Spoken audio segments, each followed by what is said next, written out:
সকালবেলা আশিবাসি সমস্ত কাজকর্ম কমপ্লিট করে নিয়ে চা খেয়ে নিলাম। তো চাটা খাওয়ার পর এবার বাসি কাপড়টা একটু ধুয়ে নিচ্ছি, কারণ হচ্ছে আমি ওই সকালে না গা ধুয়ে নিই প্রত্যেক দিন। গা ধুয়ে তারপরে আর কি চাটা খেতে বসে পড়ি, প্রচণ্ড শীত লেগে যায়। তো তারপরে এসে বাসি কাপড় ধুয়ে নিয়ে একেবারে ছাদে চলে যাই। আর অনেকটা ভোরে উঠেছি, তো ভোর ভোর উঠে সমস্ত কাপড় জামা ছেলের ছিল সেগুলো সব কেচে ধুয়ে দিয়েছি, কারণ আজকে একটা অনুষ্ঠান বাড়ি যাওয়ার কথা আছে।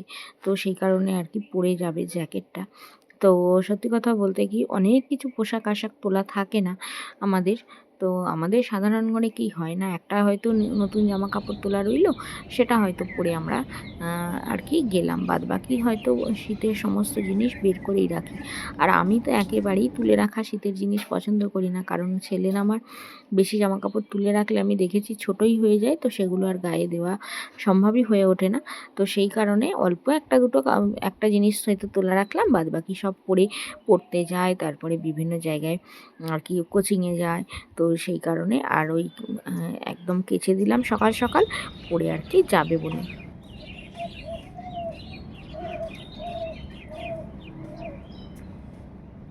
কালকে মোদিজিকে দেখতে পেয়েছিলে? হেলিকপ্টার দেখলে মানে ছাদে উঠেছিল দিয়ে লাস্টে কুয়াশা যে না দেখতেই তো ভালো করে। হেলিকপ্টারটা কিন্তু যখন যায় তখন কিন্তু এইখান দিয়ে গেছে, আর মানে ফিরে যাওয়ার সময় ওই দিক দিয়ে উঠে চলে গেছে, শর্টকাটে উঠে বাইরে লেগেছে। হ্যাঁ হ্যাঁ হ্যাঁ, যা বুঝা গেল হেলিকপ্টার উঠার সময় সহজ মনে হচ্ছে, আর নামার সময় মানে ঝামেলা বেশি। হ্যাঁ হ্যাঁ, ঘুরে ঘুরে নামে তো। হ্যাঁ।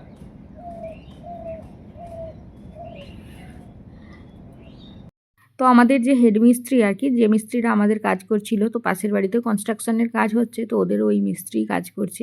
তো হেড মিস্ত্রির সঙ্গেই কথাবার্তা হচ্ছিল আর কি। তো আমাদের দুটো চারটে বাড়ি পরেই হেড মিস্ত্রি আবার ওখানেও একটা কাজ করছে। তো কালকে দেখলাম ওই বাড়িটার আর কি ছাদে উঠেছে ওই মোদিজির হেলিকপ্টার দেখার জন্য। তো সেই কারণেই ওকে জিজ্ঞাসা করছিলাম আর কি। তো যাই হোক, এখন নিচে চলে যাব। Hello everyone, good morning, welcome back to my channel. আশা করি আপনারা প্রত্যেকে খুব ভালো আছেন, আর আমরাও কিন্তু বেশ ভালো আছি। তো এখন সকালে 8টা 10 নাগাদ বাজে।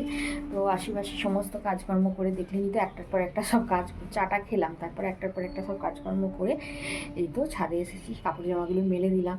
মানে সকাল সকাল ভোর ভোর কেচে নিয়েছি, কারণ কথা হচ্ছে ছেলের আর মানে সন্ধ্যাবেলার দিকে একটা জায়গায় আমাদের নিমন্ত্রণ আছে, আমার ছেলের আর হাজব্যান্ডের তিনজনের।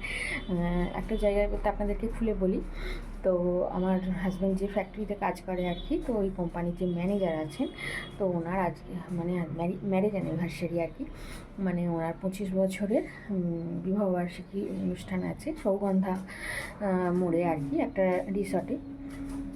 তো যাই হোক, আমাদেরকে ইনভাইট করেছেন, মানে আমি আর যাব না, হ্যাঁ হাজব্যান্ড আর ছেলেই যাবে। কারণ কথা হচ্ছে ওনারা ভীষণ হাই স্ট্যান্ডার্ড মানুষ, আর উনি মানুষটা না এমনই একটা মানুষ, মানে হাজব্যান্ড বলছে যেতেই হবে। হাজব্যান্ডেরও যাওয়ার খুব একটা ইচ্ছা নেই, তবে যেতেই হবে, কাজের জায়গা প্রথমত, আর দ্বিতীয়ত হচ্ছে মানে উনি মালিকের থেকেও বড় একজন ব্যক্তি আর কি, মানে ওনার দয়াতেই আমরা খেতে পড়তে পাই আর কি, এরকমটা উনি হাবেভাবে বোঝান। তো যাই হোক, মানে হাজব্যান্ড বলছে না গেলে অসুবিধা আছে, যেতেই হবে। তো সেই কারণে যাবে আর কি। তো আমি আর যাব না, কারণ আমি সত্যি কথা বলতে কি অত হাই স্ট্যান্ডার্ড মানুষদের সঙ্গে মিশতে পারি না। তো সেই কারণে হাজব্যান্ড আর ছেলেই যাবে। তো ছেলেরও পড়া আছে, ওরও যাওয়ার খুব একটা ইচ্ছা নেই। তো বর্মশাই বলছে আমি একা যাব, তোরা কেউ। তো সেই কারণে ও ছেলেকে নিয়ে যাবে। তো যাই হোক, আমি আর যাবো না। ওই সকাল সকাল জ্যাকেটটা কেচে দিলাম, আর না কেচে দিলে না ওটা শীতের মধ্যে পরে যেতে, ওটা পরে যা মানে গাড়িতে গেলে পরে যেতে হবে। তো সেই কারণে ওইটা পরে যাবে আর কি, আর ভিতরে একটা ভালো নতুন সোয়েটার পরবে, এই হচ্ছে ব্যাপার। তো সারাদিন সাথে থাকুন, দেখতে থাকুন, আশা করি ভালো লাগবে। তো উপর থেকে নিচে চলে আসলাম, এবার তো রান্নাবান্নার তোড়জোড় শুরু করতেই হবে, কারণ সময়ও আর বেশি হাতে নেই, হাজব্যান্ডের বেরোনো আছে। তো ফ্রিজ ভর্তি আনাজ আছে, আমার বাবার সব চাষের সবজিপাতিও আছে, প্লাস আবার যেগুলো যা নেই সেগুলো বাবা কিনেও দিয়ে গেছে। প্রচুর পরিমাণে ফ্রিজে আছে, কিন্তু কথা হচ্ছে কি রান্না করবো সেটাই ভেবে উঠতে পারছি না। ভাবছি এই গাছ পেঁয়াজ শিম বেগুন এইসব দিয়ে চচ্চড়ি করব, আর মুসুরির ডাল করবো, আর দেখি এদিকে কুমড়ো আছে, একটু কুমড়ো ভাজা করবো, এই রান্নাবান্না করবো আজকে, আর অন্য কিছু করবো না। তো রান্নাবান্না আমার সব কিছু প্রায় হয়েই গেছে, শুধুমাত্র এই তো গাছ পেঁয়াজ দিয়ে শিম দিয়ে বেগুন দিয়ে একটা চচ্চড়ি করছি, তো ওটা হচ্ছে এখন পর্যন্ত।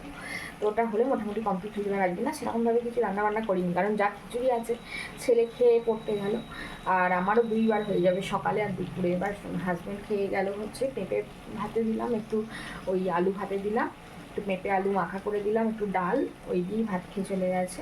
আর ওর জন্য বানিয়ে দিলাম হচ্ছে ওটস নিয়ে গেছে। আর করেছি হচ্ছে মুসুরির ডাল করেছি, বেগুন ভাজা, শিম ভাজা, আর হচ্ছে চচ্চড়ি। আজকে আর মাছ টাছ কিছু নয়, আজকে নিরামিষ। তো যাই হোক, রান্নাবান্না হয়েই এসেছে, হলে মোটামুটি এটা হয়ে গেলেই আমার কমপ্লিট হয়ে যাবে আর কি।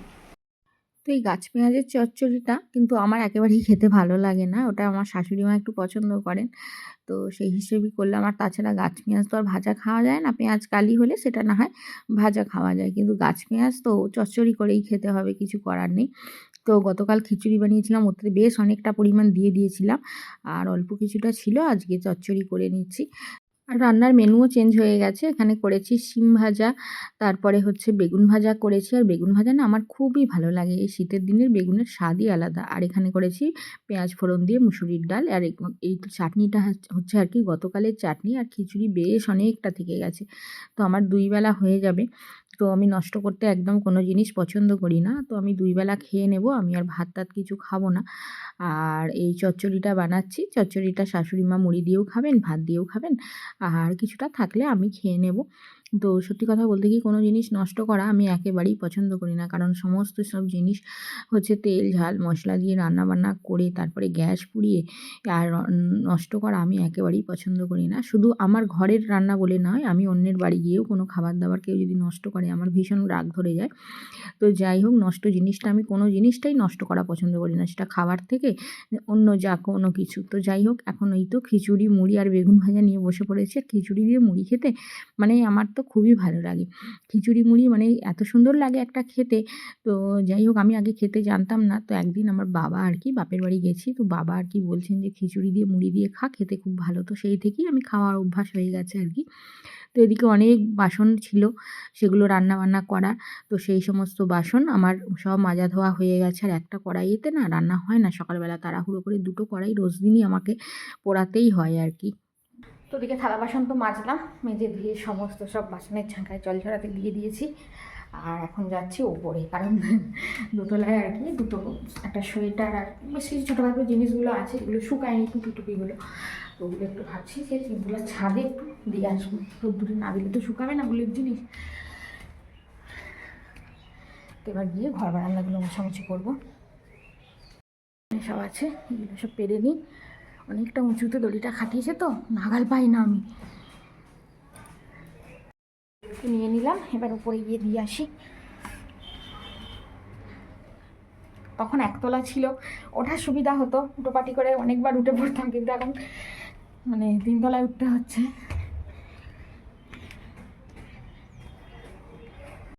তো যথারীতি ওপরের কাজকর্ম মিটিয়ে চলে আসলাম নিচে। নিচে এসে এবার ঘর বারান্দাগুলো তো মোছামুছি করতে হবে, সেই কারণে একটু ঝাঁট দিয়ে নিচ্ছি। আর বারান্দাতেই আনাজ কাটা হয়, তারপরে আমাদের বারান্দাতেই তো সব কিছু করা হয়। আমাদের রান্নাঘরটা হচ্ছে খুবই ছোট, বারান্দাতেই টেবিলে বসে খাওয়া দাওয়া করা হয়, তো সেই কারণে না বারান্দাটা খুব নোংরা হয়। তো সেই জন্য আর কি বারান্দাটা ভালোভাবে আগে ঝাঁট দিতে হয়, তারপর মোছামুছি করি। আর ঝাঁট দিয়ে একটু মুছলে একটু নিজের খাটনিটাও কম হয়, আর তা না হলে প্রচুর পরিমাণে নোংরা হয়, ময়লা হয়, আর সেই বারে বারে জল পাল্টে পাল্টে মানে নাতা ধুয়ে পরিষ্কার করে তারপর মুছতে হয়। তো সেই কারণে আগে ঝাঁট দিয়ে নিলাম, তারপর মোছামুছি করছি আর কি। নাও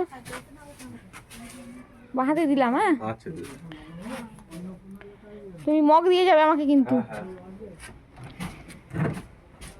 এই ফেরিওয়ালা ভাইয়ের থেকে আমি জিনিসপত্র টুকিটাকি নিই আর কি, প্লাস্টিকের জিনিসপত্র। তো সেই কারণে ভাই যখন আসে তখন আমাকে দিদি বলে ডাক দেয়, আমিও আসি কিছু না কিছু নিই। আজকে যেমন একটা পেতে নিলাম প্লাস্টিকের 20 টাকা দিয়ে, তো এরকম টুকটাক কিছু একটা নিয়ে থাকি আর কি ওর কাছ থেকে। এই এটা খুব সুন্দর দেখতে, এটা কত টাকা পড়ে দিচ্ছ? এটা দিয়ে আছে 220। ও, আর পয়সা দিয়ে হলে? পয়সা ওই পয়সা দিয়ে 220, আর কাপড় দিয়ে দিলে 8টা নেব। ও বাবা, তুমি যদি নিলে 170টা দিয়ে দেবো। এখন নেবো না, পরে নেবো। সময় নাও, কম করে দিই। হ্যাঁ খুব সুন্দর দেখতে, ভালো লাগবে খুব। হ্যাঁ এসো। আর সত্যি এই সমস্ত ছোটোখাটো মানুষদের মধ্যেও কিন্তু মন মনুষ্যত্ব বলে একটা জিনিস আছে। কারণ বেশ কিছুদিন আগে আমার ছেলের অনেক কটা ছোটোখাটো জামাকাপড় দিয়েছিলাম। তো ছোটো হয়ে গিয়েছিল, কিন্তু এই ভাইয়ের গায়ে হয়ে যাবে। তো যাই হোক, ভালো, ভালো জামাকাপড় দিয়েছিলাম। তো ভাই নিয়েছিল, নিয়ে কিন্তু আমাকে একটা মগ দিয়েছিল যে, "দিদি তুমি এতগুলো কাপড় জামা দিলে, একদম নতুন, নতুন, তো আমি তোমাকে একটা কিছু দেবো না?"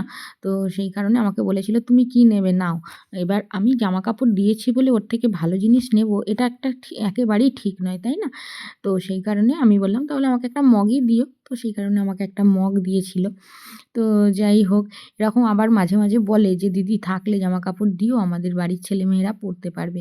তো থাকলে দিই। তো দেখি আবার কিছুদিন পরে আসলে তখন আবার দেবো।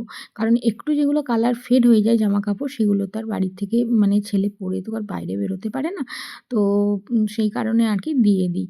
তো যাই হোক, এই সমস্ত মানুষদেরকে দিলে ঈশ্বরের কাছে তোলা থাকে, তাই না? তো যাই হোক, আজকে আর পর্ব বেশি বড় করছি না। এখন স্নান-দান করে একেবারে কাজ মিটিয়ে চলে এসেছি ছাদে। তো কিছু টুকিটাকি জামাকাপড় যেগুলো যা ধোয়ার ছিল সেগুলো সব ধুয়ে নিয়ে ছাদে চলে এসেছি। তারপরে স্নান-দান করা কাপড়-জামা তো আছেই। আর যেগুলো যা উপরে ছিল সেগুলো সব আর কি ওই উল্টে-পাল্টে একটু দিচ্ছি। তো সন্ধ্যাবেলা আবার পড়ে যাবে ছেলেটা, বারবারই বলে ফেলছি। তো আজকের মতো আসছি। টাটা! সবাই ভালো থাকবেন, সুস্থ থাকবেন।